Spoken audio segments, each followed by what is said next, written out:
Hi hello ನಮಸ್ಕಾರ ಎಲ್ಲರಿಗೂ. ಇಂದಿನ ಈ ಸಂಚಿಕೆಗೆ ಪ್ರೀತಿಯ ಸುಸ್ವಾಗತ. ಇಂದಿನ ಈ ಸಂಚಿಕೆಯಲ್ಲಿ ಕರ್ನಾಟಕ ಎಕ್ಸಾಮಿನೇಷನ್ ಅಥಾರಿಟಿಯವರು 2025ರಲ್ಲಿ ಒಂದು ಪರೀಕ್ಷೆಯನ್ನು ನಡೆಸ್ತಾರೆ. 2025ರಲ್ಲಿ ಡಾಟಾ ಎಂಟ್ರಿ ಅಸಿಸ್ಟೆಂಟ್ ಅಂತ ಒಂದು ಹುದ್ದೆಗೆ 2025 ಅಂದರೆ ಇದೇ ವರ್ಷದಲ್ಲಿ ನಡೆಸಿದಂತಹ ಈ ಪ್ರಶ್ನೆ ಪತ್ರಿಕೆಯನ್ನು ಬಿಡಿಸೋಣ ಅಂತೇಳಿ ಈ ಪ್ರಶ್ನೆ ಪತ್ರಿಕೆಯನ್ನು ಎತ್ಕೊಂಡು ಬಂದಿದ್ದೀವಿ. ಯಾರು ಇನ್ನೂ ನಮ್ಮ ಚಾನಲ್ಗೆ ಸಬ್ಸ್ಕ್ರೈಬ್ ಆಗಿಲ್ವೋ ದಯವಿಟ್ಟು ಸಬ್ಸ್ಕ್ರೈಬ್ ಆಗಿ. ಮುಂದೆ KEA ಕ್ವಶನ್ ಪೇಪರ್ನ ಕಂಟಿನ್ಯೂ ಆಗಿ ಬಿಡಿಸ್ತಾ ಹೋಗೋಣ. ನಿಮಗೆ ನೋಟಿಫಿಕೇಶನ್ ಬರ್ತೈತಿ. ಸಬ್ಸ್ಕ್ರೈಬ್ ಆದರೆ ಬೆಲ್ಲೈಕನನ್ನು ಕ್ಲಿಕ್ ಮಾಡಿ. ಬನ್ನಿ ಹಾಗಾದರೆ ಇಂದಿನ ಈ ಸಂಚಿಕೆಯಲ್ಲಿ ಕರ್ನಾಟಕ ಎಕ್ಸಾಮಿನೇಷನ್ ಅಥಾರಿಟಿಯವರು ನಡೆಸಿದಂತಹ ಡಾಟಾ ಎಂಟ್ರಿ ಅಸಿಸ್ಟೆಂಟ್ ಪ್ರಶ್ನೆ ಪತ್ರಿಕೆಯನ್ನು ಬಿಡಿಸೋಣ. ಮೊದಲನೇ ಪ್ರಶ್ನೆ, ಅಂಕೋಲಾ ಉಪ್ಪಿನ ಸತ್ಯಾಗ್ರಹದಲ್ಲಿ ಕೆಳಗಿನ ಯಾರು ಭಾಗವಹಿಸಲಿಲ್ಲ? ನೋಡಿ, ಕರ್ನಾಟಕ ಎಕ್ಸಾಮಿನೇಷನ್ ಅಥಾರಿಟಿಯವರು KEA ಅವ್ರು ಏನಿದೆಯೋ ಅವ್ರ ಸ್ಟ್ರಾಟರ್ಜಿ ಏನಂದರೆ ನೋಡಿ ಈ ಥರ ಕನ್ಫ್ಯೂಸ್ ಮಾಡ್ತಾರೆ. ಯಾರು ಭಾಗವಹಿಸಲಿಲ್ಲ ಅಂತೇಳಿ ಕೇಳಿದ್ದಾರೆ. ಇದಕ್ಕೆ ಸರಿಯಾದ ಉತ್ತರ ಆಯ್ಕೆ ಡಿ, ಗಂಗಾಧರ ರಾವ್ ದೇಶಪಾಂಡೆ. ಗಂಗಾಧರ ರಾವ್ ದೇಶಪಾಂಡೆ ಅವರು ಈ ಸತ್ಯಾಗ್ರಹಕ್ಕೆ ಭಾಗವಹಿಸಿಲ್ಲ. MP ನಾಡಕರ್ಣಿ ಮತ್ತು ಶ್ಯಾಮರಾವ್ ಶೆಣೈ, RR ದಿವಾಕರ್ ಇವರು ಭಾಗವಹಿಸಿದ್ರು. ಹಾಗಾದರೆ ಈ ಉಪ್ಪಿನ ಸತ್ಯಾಗ್ರಹ, ಅಂಕೋಲಾ ಉಪ್ಪಿನ ಸತ್ಯಾಗ್ರಹ ನಡೆದ ವರ್ಷ ಅಥವಾ ತಿಂಗಳು ದಿನಾಂಕ ಯಾವುದು ಅಂತ ಪ್ರಶ್ನೆ ಕೇಳಿದರೆ 1930 ಏಪ್ರಿಲ್ 13ನೇ ತಾರೀಕು ಈ ಅಂಕೋಲದ ಉಪ್ಪಿನ ಸತ್ಯಾಗ್ರಹವು ನಡೀತತಿ. ಎಲ್ಲಿ ನಡೆಯುತ್ತೆ ಅಂತೇಳಿ ಪ್ರಶ್ನೆ ಕೇಳಬಹುದು. ಇದು ಹೊಂದಿಸಿ ಬರೆಯುವುದರ ಮುಖಾಂತರ ಆದರೂ ಕೇಳಬಹುದು. ಈ ಕೆಳಗಿನ ಯಾವ ಆಯ್ಕೆ ಸರಿಯಾಗಿದೆ ತಪ್ಪಾಗಿದೆ ಅಂತೇಳಿ ಕರ್ನಾಟಕ ಎಕ್ಸಾಮಿನೇಷನ್ ಅಥಾರಿಟಿಯವರು ಜಾಸ್ತಿ ಫೋಕಸ್ ಮಾಡೋಂತಹ ಪ್ರಶ್ನೆ ಇದೇ ಥರನೇ. ಹಾಗಾಗಿ ಇದು ಉತ್ತರ ಕನ್ನಡ ಜಿಲ್ಲೆ. ನೋಡಿ, ಉತ್ತರ ಕನ್ನಡ ಜಿಲ್ಲೆ ಅಂಕೋಲಾದಲ್ಲಿ. ನೋಡಿ, ಅಂಕೋಲಾದಲ್ಲಿ ಈ ಸತ್ಯಾಗ್ರಹವು ನಡೀತತಿ. ಉತ್ತರ ಕನ್ನಡ ಜಿಲ್ಲೆ ಅಂಕೋಲಾದಲ್ಲಿ ಈ ಸತ್ಯಾಗ್ರಹ ನಡೀತತಿ. ಹಾಗಾದರೆ ಯಾವ ಕಾರಣಕ್ಕೋಸ್ಕರ ಈ ಸತ್ಯಾಗ್ರಹ ನಡೀತದೆ ಅಂದರೆ ಉಪ್ಪಿನ ಮೇಲೆ ಇದ್ದಂತಹ ತೆರಿಗೆ, ಉಪ್ಪಿನ ಮೇಲೆ ಏನು ಬ್ರಿಟಿಷರು ಉಪ್ಪಿನ ಮೇಲೆ ತೆರಿಗೆ ಏನಿರ್ತದೋ ಬ್ರಿಟಿಷರು ಉಪ್ಪಿನ ಮೇಲೆ ತೆರಿಗೆನ ಹಾಕಿರ್ತಾರೋ ಅದ್ರ ವಿರುದ್ಧವಾಗಿ ಇದು ನಡೀತತಿ. ಅದ್ರ ವಿರುದ್ಧವಾಗಿ ಈ ಸತ್ಯಾಗ್ರಹ ನಡೀತತಿ. ಹಾಗಾದರೆ ಉಪ್ಪು ಎಲ್ಲಿಂದ ತಗೊಂಬರ್ತಾರೆ ಅಂದರೆ ಗೋವಾದ ಕರಾವಳಿ ತೀರದಿಂದ. ನೋಡಿ, ಗೋವಾದ ಕರಾವಳಿ ತೀರದಿಂದ ಉಪ್ಪನ್ನು ತಂದು ಕಾರವಾರದಲ್ಲಿ ಸುಂಕವಿಲ್ಲದೆ ಅಥವಾ ತೆರಿಗೆ ಇಲ್ಲದೆ ಮಾರಾಟ ಮಾಡಲಕತ್ತಿ. ಇದು ನಿಮಗೆ ಕ್ಲಿಯರ್ ಆಯಿತು ಅನ್ಕೊಂತೀನಿ. ಮುಂದಿನ ಪ್ರಶ್ನೆ, ಎರಡನೇ ಪ್ರಶ್ನೆ, ಕೇಂದ್ರೀಯ ತನಿಖಾ ದಳದ ಅಂದರೆ CBI ನಿರ್ದೇಶಕರನ್ನು ನೇಮಿಸುವ 3 ಸದಸ್ಯರ ಸಮಿತಿಯು ಇವರನ್ನು ಒಳಗೊಂಡಿದೆ ಅಂತೇಳಿ ಈ ಪ್ರಶ್ನೆ ಕೇಳಿದ್ದಾರೆ. CBI ಏನು? Central bureau investigation. CBI ನಿರ್ದೇಶಕರನ್ನು ಆಯ್ಕೆ ಮಾಡಲು ಸದಸ್ಯರು ಯಾರ್ಯಾರು ಇರ್ತಾರೆ ಅಂತೇಳಿ ಈ ಪ್ರಶ್ನೆ ಕೇಳಿದರೆ ಇದಕ್ಕೆ ಸರಿಯಾದ ಉತ್ತರ ಪ್ರಧಾನಮಂತ್ರಿ, ಲೋಕಸಭೆಯ ವಿಪಕ್ಷ ನಾಯಕ, ಭಾರತದ ಸರ್ವೋಚ್ಚ ನ್ಯಾಯಾಲಯದ ಮುಖ್ಯ ನ್ಯಾಯಾಧೀಶರು. ಸರಿಯಾಗಿ ನೆನಪಿರಲಿ ಸ್ನೇಹಿತರೆ, ಇದು CBI ನಿರ್ದೇಶಕರನ್ನು ಏನು ಆಯ್ಕೆ ಮಾಡಲು ನೇಮಿಸುವಂತಹ ಸದಸ್ಯರ ಸಮಿತಿಯಲ್ಲಿ ಪ್ರಧಾನಮಂತ್ರಿಗಳಿರ್ತಾರೆ, ಲೋಕಸಭೆಯ ವಿಪಕ್ಷ ನಾಯಕರಿರ್ತಾರೆ, ಭಾರತದ ಸರ್ವೋಚ್ಚ ನ್ಯಾಯಾಲಯದ ಮುಖ್ಯ ನ್ಯಾಯಾಧೀಶರು ಕಂಡು ಬರ್ತಾರೆ. ಹಾಗಾದರೆ CBI ಫುಲ್ ಫಾರ್ಮ್ ಕೂಡ ಇಂದಿನ ಎಲ್ಲ ಪರೀಕ್ಷೆಗಳಲ್ಲಿ ಕೇಳಿದ್ದಾರೆ.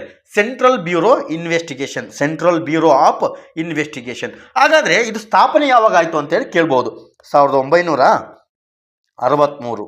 ನೋಡಿ, 1963ರಲ್ಲಿ ಸ್ಥಾಪನೆ ಆಕತಿ. ಯಾವ ಸಮಿತಿಯ ಶಿಫಾರಸ್ಸಿನ ಮೇರೆಗೆ ಇದು ಸ್ಥಾಪನೆ ಆಕತ್ತೆ ಅಂತ ಪ್ರಶ್ನೆ ಕೇಳಿದರೆ ಸಂತಾನಂ. ನೋಡಿ, ನೆನಪಿರಲಿ, ಸಂತಾನಂ ಸಮಿತಿಯ ಶಿಫಾರಸ್ಸಿನ ಆಧಾರದ ಮೇಲೆ ಇದು ಸ್ಥಾಪನೆ ಆಕತಿ. ಇದ್ರ ಮುಖ್ಯ ಕಾರ್ಯಾಲಯ ಎಲ್ಲಿದೆ? ಇದ್ರ ಮುಖ್ಯ ಕಾರ್ಯಾಲಯ ನವದೆಹಲಿಯಲ್ಲಿ ಕಂಡು ಬರ್ತತಿ. ನೆನಪಿರಲಿ, ನವದೆಹಲಿಯಲ್ಲಿ ಇದರ ಮುಖ್ಯ ಕಾರ್ಯಾಲಯ ಕಂಡು ಬರ್ತತಿ. ಹಾಗಾದರೆ CBIನ ಪ್ರಸ್ತುತ ನಿರ್ದೇಶಕರು ಯಾರು ಅಂತೇಳಿ ಪ್ರಶ್ನೆ ಕೇಳ್ಬೋದು. CBIನ ಪ್ರಸ್ತುತ ನಿರ್ದೇಶಕರು ಯಾರಂದರೆ ಪ್ರವೀಣ್ ಸೂದ್. ನೋಡಿ, ಪ್ರವೀಣ್ ಸೂದ್ರವರು ಪ್ರಸ್ತುತ CBIನ ನಿರ್ದೇಶಕರಾಗಿ ಕಾರ್ಯವನ್ನು ನಿರ್ವಹಿಸ್ತಾರೆ. ಹಾಗಾದರೆ CBI ಕೇಂದ್ರೀಯ ತನಿಖಾ ದಳದ ಮುಖ್ಯ ಕಾರ್ಯಗಳು ಏನೇನು ಅಂತೇಳಿ ಹಾಗೆ ತಿಳ್ಕೊಳ್ಳೋಣ. ಭ್ರಷ್ಟಾಚಾರದ ಅಪರಾಧಗಳು ಏನು? ಭ್ರಷ್ಟಾಚಾರದ ಅಪರಾಧಗಳು, ಆರ್ಥಿಕ ಅಪರಾಧಗಳು ನೋಡಿ, ಆರ್ಥಿಕ ಅಪರಾಧಗಳು ಮತ್ತು ಎಕ್ಸೆಟ್ರಾ ನೋಡಿ. ಇಂಪಾರ್ಟೆಂಟು, ಭ್ರಷ್ಟಾಚಾರ, ಆರ್ಥಿಕ ಅಪರಾಧಗಳ ಬಗ್ಗೆ ಇದು CBI ತನಿಖೆ ನಡೆಸೋದು. ಇವೆರಡಕ್ಕೆ ಮುಖ್ಯವಾಗಿ ತನಿಖೆನ ನಡೆಸುತ್ತೆ, ಇನ್ನು ಎಕ್ಸ್ಟ್ರಾವಾಗಿ ನಡೆಸ್ತೈತಿ. ಹಾಗಾದರೆ CBIನ ತರಬೇತಿ ಸಂಸ್ಥೆ ಎಲ್ಲಿ ಕಂಡು ಬರ್ತೈತಿ? CBIನ ತರಬೇತಿ ಸಂಸ್ಥೆ ಉತ್ತರ ಪ್ರದೇಶದ ನೋಡಿ, ಉತ್ತರ ಪ್ರದೇಶದ, ನೆನಪಿರ್ಲಿದು, ಮುಂದೆ ಪ್ರಶ್ನೆ ಆಗಬಹುದು. ಗಾಜಿಯಾಬಾದ್, ಯಾವುದು? ಗಾಜಿಯಾಬಾದ್, ಉತ್ತರ ಪ್ರದೇಶದ ಗಾಜಿಯಾಬಾದ್ನಲ್ಲಿ ಕೇಂದ್ರೀಯ ತನಿಖಾ ದಳದ ತರಬೇತಿ ಸಂಸ್ಥೆ ನಾವು ಕಾಣಬಹುದು. ಮುಂದಿನ ಪ್ರಶ್ನೆ, ಮೂರನೇ ಪ್ರಶ್ನೆ ನೋಡೋಣ. ಭಾರತದ ಮುಖ್ಯ ಚುನಾವಣಾ ಆಯುಕ್ತರ ಅಧಿಕಾರಾವಧಿ ಯಾವುದು? ಭಾರತದ ಮುಖ್ಯ ಚುನಾವಣಾ ಆಯುಕ್ತರ ಅಧಿಕಾರಾವಧಿ ಎಷ್ಟು ಅಂತ ಹೇಳಿ ಇಲ್ಲಿ ಪ್ರಶ್ನೆ ಕೇಳಿದರೆ ಸರಿಯಾದ ಉತ್ತರ 6 ವರ್ಷ ಸೇವಾವಧಿ ಅಥವಾ 65 ವರ್ಷ. ಯಾವುದು ಮೊದಲು? ಅದು 6 ವರ್ಷನಾದರೂ ಕಂಪ್ಲೀಟ್ ಆಗಬಹುದು, ಇಲ್ಲ ಅವರಿಗೆ 65 ವರ್ಷ ಕಂಪ್ಲೀಟ್ ಆಯ್ತಂದರೆ ಅವರ ಅಧಿಕಾರಾವಧಿ ಮುಕ್ತಾಯಗೊಳ್ಳುತ್ತೆ ಅಂತೇಳಿ ಅರ್ಥ. ಹಾಗಾದರೆ ಕೇಂದ್ರ ಚುನಾವಣಾ ಆಯೋಗದ ಬಗ್ಗೆ ನಾವು ಒಂದು ಸ್ವಲ್ಪ ಮಾಹಿತಿಯನ್ನು ತಿಳ್ಕೊಳ್ಳೋಣ. ಇದು ಸ್ಥಾಪನೆ ಆಗಿದ್ದು 1950 ಜನವರಿ 25. 1950 ಜನವರಿ 25ರಂದು ಕೇಂದ್ರ ಚುನಾವಣಾ ಆಯೋಗವು ಸ್ಥಾಪನೆ ಆಕತಿ. ಕೇಂದ್ರ ಕಚೇರಿ ನವದೆಹಲಿಯಲ್ಲಿ ಕಂಡುಬರ್ತೈತಿ. ಕೇಂದ್ರ ಕಚೇರಿ ನವದೆಹಲಿಯಲ್ಲಿ ಕಂಡುಬರ್ತೈತಿ.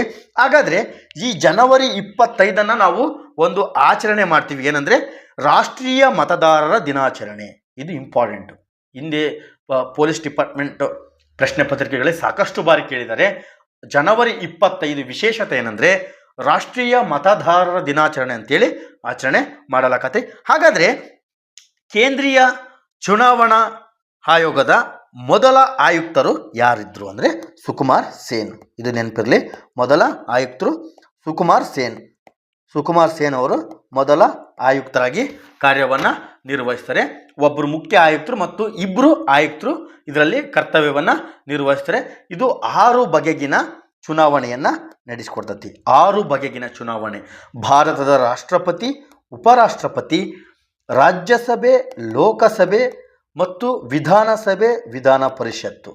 ವಿಧಾನಸಭೆ, ವಿಧಾನ ಪರಿಷತ್ತು 6 ಬಗೆಗಿನ ಚುನಾವಣೆಯನ್ನು ಇದು ನಡೆಸಿಕೊಡ್ತೈತಿ. ಹಾಗಾದರೆ ಒಂದು ಪ್ರಶ್ನೆ ಕೇಳಿದ್ರು ರೀಸೆಂಟಲ್ಲಿ, ಬಹಿರಂಗ ಪ್ರಚಾರಕ್ಕೆ ಅಂತ್ಯ ಎಷ್ಟು ಗಂಟೆಗಳ ಮುಂಚೆ ಅಂತೇಳಿ.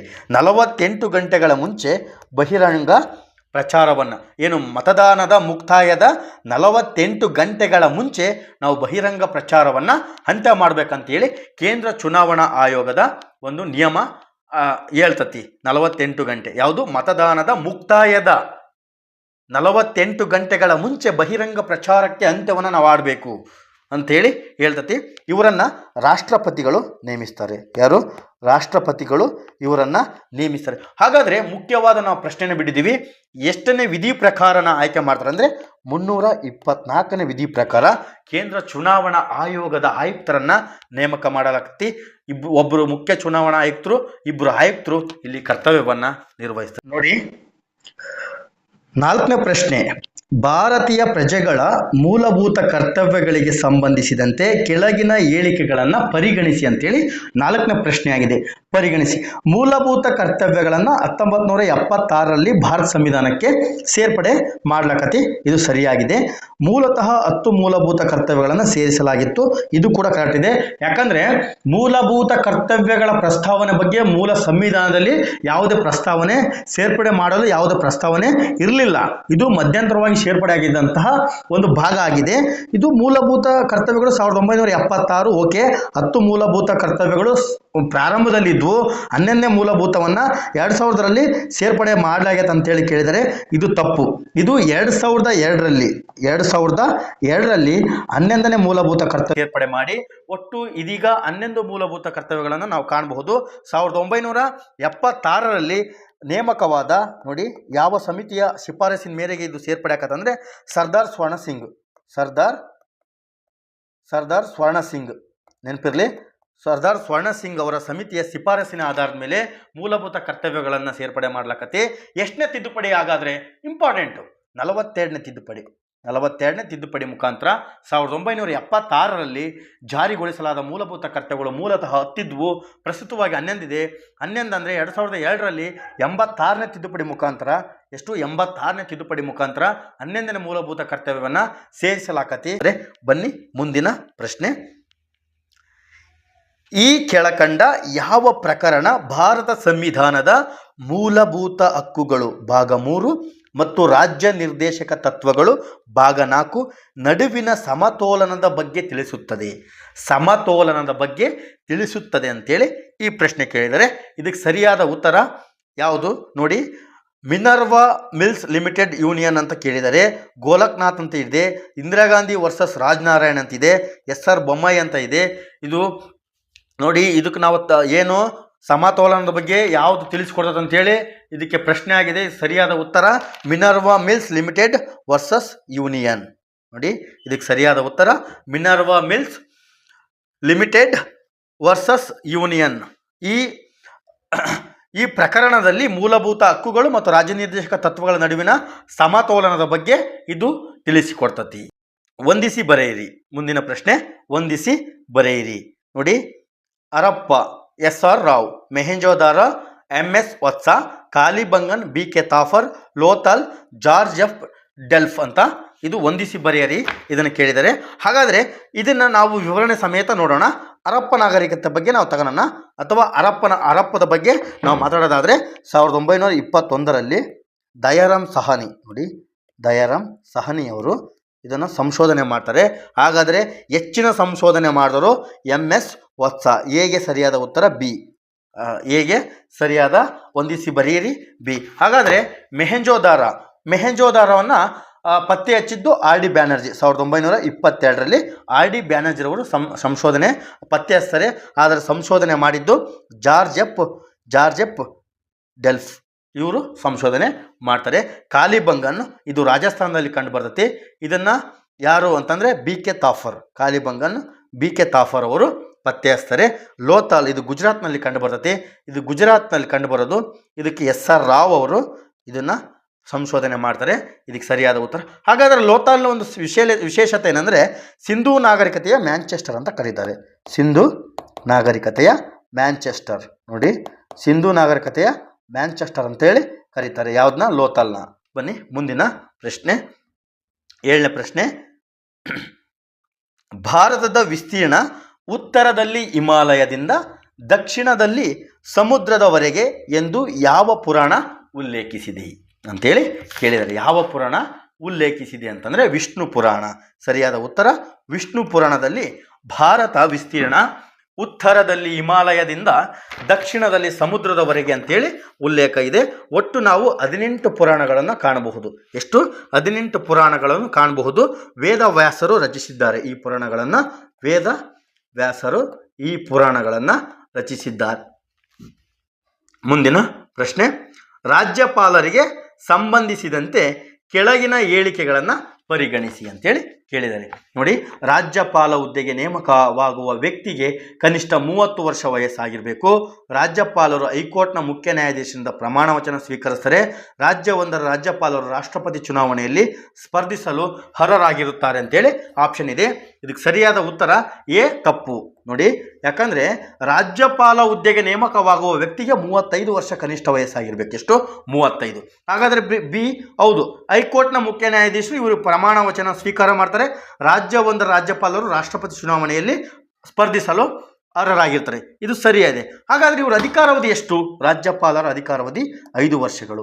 ನೋಡಿ, ನೆನಪಿರಲಿ, 5 ವರ್ಷಗಳು ಇವರ ಅಧಿಕಾರಾವಧಿ. ಹಾಗಾದರೆ ರಾಜ್ಯಪಾಲರು ರಾಷ್ಟ್ರಾಧ್ಯಕ್ಷರಿಗೆ ರಾಜೀನಾಮೆಯನ್ನು ಕೊಡ್ತಾರೆ. ಯಾರೇ ರಾಜೀನಾಮೆ ಕೊಡ್ತಾರೆ ಅಂದರೆ ರಾಷ್ಟ್ರಾಧ್ಯಕ್ಷರೇ, ರಾಷ್ಟ್ರಪತಿಗಳಿಗೆ ಇವರು ರಾಜೀನಾಮೆ ಕೊಡಬೇಕು. ಆದರೆ ಪ್ರಮಾಣ ವಚನ ಮಾತ್ರ ಹೈಕೋರ್ಟ್ನ ಮುಖ್ಯ ನ್ಯಾಯಾಧೀಶರು ಇವರಿಗೆ ಪ್ರಮಾಣ ವಚನವನ್ನು ಬೋಧಿಸ್ತಾರೆ. ಮುಂದಿನ ಪ್ರಶ್ನೆ, ಶಾಲಾ ಶಿಕ್ಷಣದ ಬಲವರ್ಧನೆಗಾಗಿ ಕೇಂದ್ರ ಸರ್ಕಾರವು 2022ರಲ್ಲಿ ಈ ಕೆಳಗಿನ ಯಾವ ಕಾರ್ಯಕ್ರಮವನ್ನು ಜಾರಿಗೊಳಿಸಿದೆ ಅಂತೇಳಿ ಕೇಳಿದ್ದಾರೆ. ಶಾಲಾ ಶಿಕ್ಷಣದ ಬಲವರ್ಧನೆಗಾಗಿ ಅಂತೇಳಿ ಕೇಂದ್ರ ಸರ್ಕಾರವು 2022ರಲ್ಲಿ ಯಾವ ಕಾರ್ಯಕ್ರಮವನ್ನು ಅಂತಂದರೆ ಪ್ರಧಾನಮಂತ್ರಿ schools for rising India, PM PM Shri ಎಂಬ ಒಂದು ಸ್ಕೀಮ್ ತಗೊಂಬರ್ತಾರೆ. ಅದು ಶಾಲಾ ಶಿಕ್ಷಣದ ಬಲವರ್ಧನೆಗಾಗಿ ತಂದಂತಹ ಸ್ಕೀಮ್ ಇದಾಗಿರುತ್ತೆ. ಮುಂದಿನ ಪ್ರಶ್ನೆ 10ನೇ ಪ್ರಶ್ನೆ, ಕನಿಷ್ಠ ಬೆಂಬಲ ಬೆಲೆಯನ್ನು ಯಾವುದರ ಆಧಾರದ ಅಥವಾ ಯಾವುದರ ಸಲಹೆ ಆಧಾರದಲ್ಲಿ ನಿರ್ಧರಿಸಲಾಗುವುದು? ಯಾವುದು? ಕನಿಷ್ಠ ಬೆಂಬಲ ಬೆಲೆ. ಇದು ಕೃಷಿ ವೆಚ್ಚ ಮತ್ತು ಬೆಲೆಗಳ ಆಯೋಗ. ಇದು ಕೃಷಿ ವೆಚ್ಚ ಮತ್ತು ಬೆಲೆಗಳ ಆಯೋಗದ ಆಧಾರದಲ್ಲಿ ನಿರ್ಧರಿಸಲಾಗುತ್ತದೆ. ಹಾಯ್ ಹಲೋ ನಮಸ್ಕಾರ ಎಲ್ಲರಿಗೂ. ಇಂದಿನ ಈ ಸಂಚಿಕೆಯಲ್ಲಿ ಕರ್ನಾಟಕ ಎಕ್ಸಾಮಿನೇಷನ್ ಅಥಾರಿಟಿ ಅವರು ನಡೆಸಿದಂತಹ BMTC ಕಂಡಕ್ಟರ್ ಮತ್ತು KKRTC ಹುದ್ದೆಗಳು, ಇದು ಇತ್ತೀಚೆಗೆ ನಡೆದಂತಹ ಪ್ರಶ್ನೆ ಪತ್ರಿಕೆ 2024ರಲ್ಲಿ ನಡೆದಂತಹ ಪ್ರಶ್ನೆ ಪತ್ರಿಕೆ ಆಗಿದ್ದರಿಂದ ಮುಂಬರುವ ಎಲ್ಲ ಸ್ಪರ್ಧಾತ್ಮಕ ಪರೀಕ್ಷೆಗಳಿಗೆ ಇದು ಉಪಯುಕ್ತ ಆಗ್ತದೆ. ಬನ್ನಿ ಈ ಸಂಚಿಕೆಯನ್ನು ಪ್ರಾರಂಭ ಮಾಡೋಣ. 1ನೇ ಪ್ರಶ್ನೆ, ಮಯೂರ ವರ್ಮನು ಕೆರೆಯನ್ನು ನಿರ್ಮಿಸಿರುವ ಮತ್ತು ದುರಸ್ತಿಗೊಳಿಸಿ ಇರುವುದರ ಉಲ್ಲೇಖವಿರುವ ಶಾಸನ ಯಾವುದು ಅಂತೇಳಿ ಕೇಳಿದರೆ, ಯಾವ ಶಾಸನದಲ್ಲಿ ಮಯೂರ ವರ್ಮನ ಕೆರೆಯನ್ನು ನಿರ್ಮಿಸ್ತಾರೆ ಮತ್ತು ಅದನ್ನು ದುರಸ್ತಿಗೊಳಿಸ್ತಾರೆ, ಇದ್ರ ಬಗ್ಗೆ ಉಲ್ಲೇಖ ಇರುವಂತಹ ಶಾಸನ ಯಾವುದು ಅಂತೇಳಿ ಪ್ರಶ್ನೆ ಕೇಳಿದರೆ, ಇದಕ್ಕೆ ಸರಿಯಾದ ಉತ್ತರ ಚಂದ್ರವಳ್ಳಿ ಶಾಸನ. ಇದಕ್ಕೆ ಸರಿಯಾದ ಉತ್ತರ ಚಂದ್ರವಳ್ಳಿ ಶಾಸನ. ಯಾರು ಮಯೂರ ವರ್ಮ ಹಾಗಾದ್ರೆ ಅಂದರೆ, ಮಯೂರ ವರ್ಮರ ಬಗ್ಗೆ ಒಂದು ಸ್ವಲ್ಪ ತಿಳ್ಕೊಳ್ಳೋಣ. ಇವರು ಕದಂಬ ವಂಶದ ಸ್ಥಾಪಕ. ಯಾರು? ಕದಂಬ ವಂಶದ ಸ್ಥಾಪಕ ಇವರು ಮಯೂರ ವರ್ಮ. ಇವರು ಪಲ್ಲವ ರಾಜ ಶಿವಸ್ಕಂದ ವರ್ಮನಿಂದ ಅವಮಾನಕ್ಕೆ ಒಳಗಾಗಿರ್ತಾರೆ. ಯಾರಿಂದ ನೋಡಿ, ಸರಿಯಾಗಿ ಅರ್ಥ ಮಾಡ್ಕೊಳ್ಳಿ. ಪಲ್ಲವ ಶಿವಸ್ಕಂದ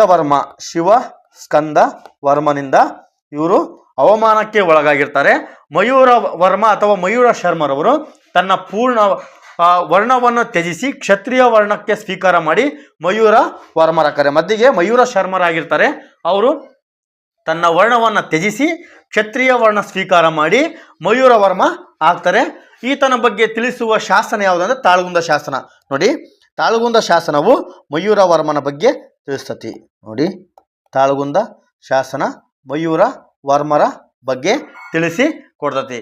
ಈತ ನೋಡ್ರಿ, ಮಯೂರ ವರ್ಮನಿಗೆ ಸೈನ್ಯ ಕಟ್ಟಲು ನೆರವಾಗಿದ್ದು ಗುಡ್ಡಗಾಡು ಜನ ಯಾವುದಂದ್ರೆ ಶ್ರೀಶೈಲ ಜನ. ನೋಡಿ, ಶ್ರೀಶೈಲ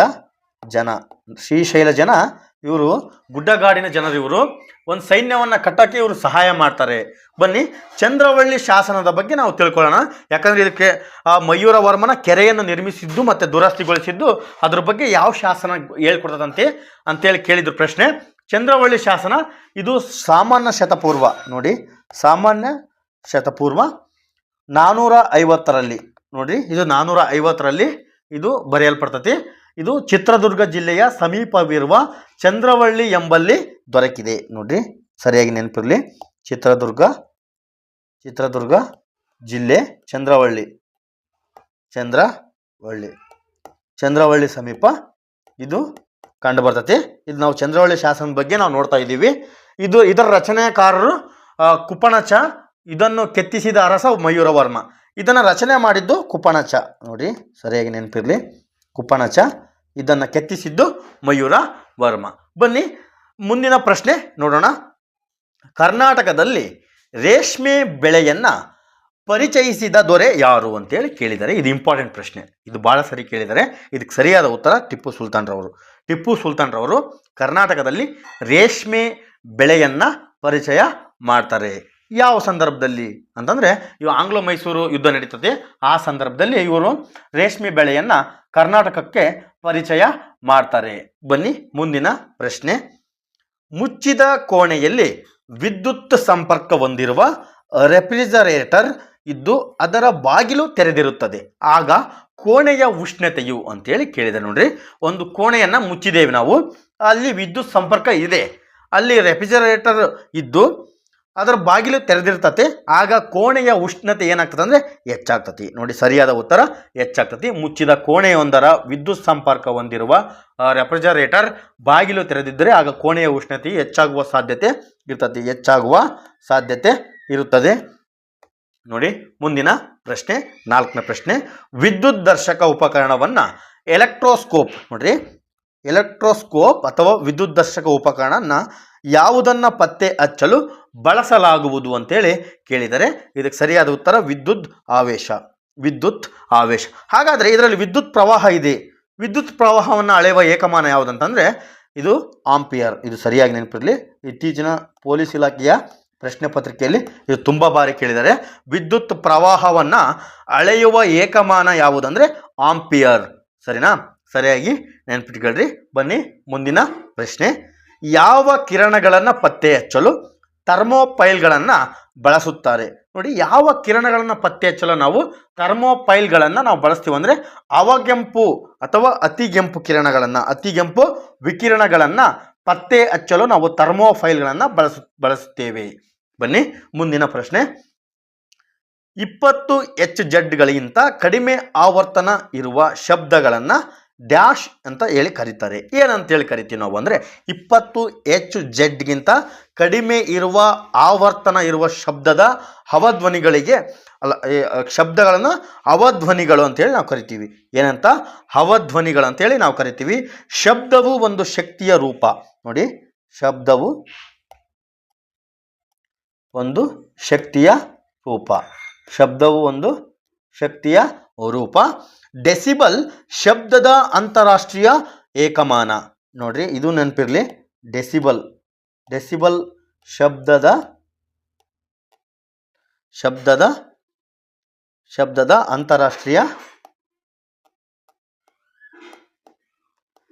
ಅಂತಾರಾಷ್ಟ್ರೀಯ ಮೂಲಮಾನ ಅಥವಾ ಏಕಮಾನ. ಬನ್ನಿ ಮುಂದಿನ ನೋಡಿ 7ನೇ ಪ್ರಶ್ನೆ. ವಿಟಮಿನ್ B12 ನಲ್ಲಿರುವ ಲೋಹವು ಯಾವುದು ಅಂತ ಕೇಳಿದರೆ ಕೋಬಾಲ್ಟ್. ಇದಕ್ಕೆ ಸರಿಯಾದ ಉತ್ತರ ಕೋಬಾಲ್ಟ್. ಇದು B12 ಇದು ಹಾಲು ಮತ್ತು ಅದರ ಉತ್ಪನ್ನಗಳನ್ನು ಮಾಂಸ ಹಾಗೂ ಮೊಟ್ಟೆಗಳಲ್ಲಿ ದೊರಕುತ್ತದೆ. ಯಾವುದು? Vitamin B12. ಬನ್ನಿ ಮುಂದಿನ ಪ್ರಶ್ನೆ. 8ನೇ ಪ್ರಶ್ನೆ. ಅಮೋಘ ವರ್ಷನು ಜಗತ್ತಿನ 4 ಪ್ರಬಲ ಚಕ್ರವರ್ತಿಗಳಲ್ಲಿ ಒಬ್ಬನು ಎಂದು ವರ್ಣಿಸಿದ ಪ್ರವಾಸಿಗ ಯಾರು ಅಂತೇಳಿ ಕೇಳಿದ್ದಾರೆ. ನೋಡ್ರಿ, ಇಂಪಾರ್ಟೆಂಟ್ ಪ್ರಶ್ನೆ ಇದು. ಯಾಕಂದರೆ ಇದು ಅಮೋಘ ವರ್ಷನು ಜಗತ್ತಿನ 4 ಪ್ರಬಲ ಚಕ್ರವರ್ತಿಗಳಲ್ಲಿ ಒಬ್ಬನು ಎಂದು ವರ್ಣಿಸ್ತಾರೆ. ಯಾರಂದರೆ ಸುಲೈಮಾನ್ ಅವರು. ಇವರು ಜಗತ್ತಿನ 4 ಪ್ರಬಲ ಚಕ್ರವರ್ತಿಗಳಲ್ಲಿ ಇವರು ಕೂಡ ಒಬ್ಬರು ಅಂತೇಳಿ ವರ್ಣನೆ ಮಾಡ್ತಾರೆ. ಯಾರಂದರೆ ಸುಲೈಮಾನ್ ಅವರು. ಬನ್ನಿ ಮುಂದಿನ ಪ್ರಶ್ನೆ. ಭಾರತದಲ್ಲಿ ಮೊದಲ ಸಹಕಾರಿ ಕಾನೂನನ್ನು ಯಾವಾಗ ಪರಿಚಯ ಮಾಡಲಾಯಿತು ಅಂತೇಳಿ ಕೇಳಿದ್ದಾರೆ. ಸಹಕಾರಿನ ಪತ್ತಿನ ಸಂಘ ಕಾಯ್ದೆ ಭಾರತದಲ್ಲಿ ಮೊದಲ ಬಾರಿಗೆ 1904ರಲ್ಲಿ ಮೊದಲ ಪತ್ತಿನ ಸಂಘ ಅಥವಾ ಸಹಕಾರಿ ಸಂಘವನ್ನು ನಾವು ನೋಡ್ತೀವಿ. ಅಂದರೆ ಕಾನೂನನ್ನು ನಾವು ಪರಿಚಯ ಮಾಡ್ತೇವೆ. ಮುಂದಿನ ಪ್ರಶ್ನೆ. ಸುಮಾರು 47 ಮಿಲಿಯನ್ ವರ್ಷಗಳ ಹಿಂದೆ ಬದುಕಿದ್ದು ಈಗ ಅಳಿದು ಹೋಗಿರುವ ಹಾವಿನ ಹೆಸರೇನಂತ ಹೇಳಿ ಕೇಳಿದರೆ ಸರಿಯಾದ ಉತ್ತರ ವಾಸುಕಿ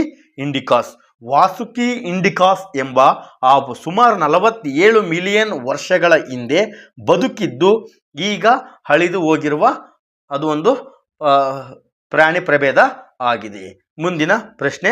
ಹುಟ್ಟುವಾಗ ಮಾನವನ ಅಸ್ಥಿಪಂಜರದಲ್ಲಿರುವ ಮೂಳೆಗಳ ಸಂಖ್ಯೆ ಎಷ್ಟು? ನೋಡಿ, ಹುಟ್ಟುವಾಗ ಅಂತ ಕೇಳಿದ್ದಾರೆ. 305 ಇರ್ತದೆ ಹುಟ್ಟುವಾಗ. ಮತ್ತು ವಯಸ್ಕ ಮಾನವನ ಒಟ್ಟು ಮೂಳೆಗಳ ಸಂಖ್ಯೆ 206. ಮತ್ತು ಅತಿ ಉದ್ದದ ಮೂಳೆ ಯಾವುದಂದರೆ ಫೀಮರ್. ನೋಡಿ, ನೆನಪಿರಲಿ, ಫೀಮರ್ ಎಂಬ ಮೂಳೆ ಅತಿ ಉದ್ದವಾದಂತಹ ಮೂಳೆ. ಮತ್ತು ಅತಿ ಗಟ್ಟಿಯಾದ ಮೂಳೆ ದವಡೆ ಮೂಳೆ. ಸರಿಯಾಗಿ ನೆನಪಿರಲಿ, ದವಡೆ ಮೂಳೆ ಅತಿ ಗಟ್ಟಿಯಾದ ಮೂಳೆ. ಹಾಗಾದರೆ ಅತಿ ಚಿಕ್ಕ ಮೂಳೆ ಯಾವುದಂದರೆ ಸ್ಟೆಪಿಸ್, ಅಂದರೆ ಕಿವಿಯಲ್ಲಿರುವಂತಹ ಸ್ಟೆಪಿಸ್ ಮೂಳೆ, ಇದು ಅತಿ ಚಿಕ್ಕ ಮೂಳೆ. ಬನ್ನಿ ಮುಂದಿನ ಪ್ರಶ್ನೆ. ಮೆದುಳಿನ ಯಾವ ಭಾಗವು ನಮ್ಮ ದೇಹದ ಸ್ನಾಯುವಿನ ಚಟುವಟಿಕೆಗಳ ಸಮತೋಲನ ಮತ್ತು ಸಮನ್ವಯವನ್ನು ನಿರ್ವಹಿಸುತ್ತದೆ ಅಂತ ಕೇಳಿದರೆ ಸರಿಯಾದ ಉತ್ತರ ಸೆರೆಬೆಲಮ್. ಇದು ಶರೀರದ ಸಮತೋಲನ, ಮೆದುಳಿನ ಸಮನ್ವಯವನ್ನು ಇದು ನಿಯಂತ್ರಣ ಮಾಡೋದು ಸೆರೆಬೆಲ್ಲಮ್. ಮುಂದಿನ ಪ್ರಶ್ನೆ. ಕೆಳಗಿನವುಗಳಲ್ಲಿ ಯಾವುದು ಭಾರತದ ಮೊದಲ ಜೀವಗೋಳ ಮೀಸಲು ಪ್ರದೇಶ ಅಥವಾ ಬಯೋಸ್ಪಿಯರ್ ರಿಸರ್ವ್ ಆಗಿದೆ ಅಂತೇಳಿ ಕೇಳಿದರೆ ಸರಿಯಾದ ಉತ್ತರ ನೀಲಗಿರಿ ಬಯೋಸ್ಪಿಯರ್ ರಿಸರ್ವ್. ಇದು ಎಲ್ಲಿ ಕಂಡು ಬರ್ತದೆ ಅಂದರೆ ಇದು ತಮಿಳುನಾಡು, ಕರ್ನಾಟಕ ಮತ್ತು ಕೇರಳ ರಾಜ್ಯಗಳಿಗೆ ಅಂಟಿಕೊಂಡಿದೆ. ಇದು ಭಾರತದ ಮೊದಲ ಅಂದರೆ 1986ರಲ್ಲಿ ಮೊದಲ ಸಂರಕ್ಷಣಾ ತಾಣ ಅಥವಾ ಬಯೋಸ್ಪಿಯರ್ ರಿಸರ್ವ್ ಅಂತೇಳಿ ಘೋಷಣೆ ಆಕತಿ. ಇದು ಕರ್ನಾಟಕ, ತಮಿಳುನಾಡು, ಕೇರಳ ರಾಜ್ಯಗಳಲ್ಲಿ ಹೊಂದಿಕೊಂಡಿದೆ. ಮಧುಮಲೈ, ಬಂಡೀಪುರ ಮತ್ತು ವೈನಾಡು ವನ್ಯಜೀವಿಗಳನ್ನು ಇದು ಒಳಗೊಂಡಿದೆ. ಮುಂದಿನ ಪ್ರಶ್ನೆ. ಮಾನವನ ಪ್ರಭೇದ ಹೋಮೋ ಸೆಪಿಯಸ್ ಆನುವಂಶಿಕ ಹೆಜ್ಜೆ ಗುರುತನ್ನು ಎಲ್ಲಿಂದ ಪತ್ತೆ ಹಚ್ಚಲಾಗಿದೆ ಅಂತೇಳಿ ಕೇಳಿದರೆ ಇದು ಆಫ್ರಿಕನ್ ಮೂಲದಿಂದ ಹೋಮೋಸೆಪಿಯಸ್ನ ಮಾನವ ಪ್ರಭೇದದ ಆನುವಂಶಿಕ ಹೆಜ್ಜೆ ಗುರುತನ್ನು ಪತ್ತೆ ಹಚ್ಚಲಾಗಿದೆ. ಮುಂದಿನ ಸಂಚಿಕೆಯಲ್ಲಿ ಮುಂದಿನ ಪ್ರಶ್ನೆಯಿಂದ ನಾವು ಪ್ರಾರಂಭ ಮಾಡೋಣ. ಎಲ್ಲರಿಗೂ ನಮಸ್ಕಾರ.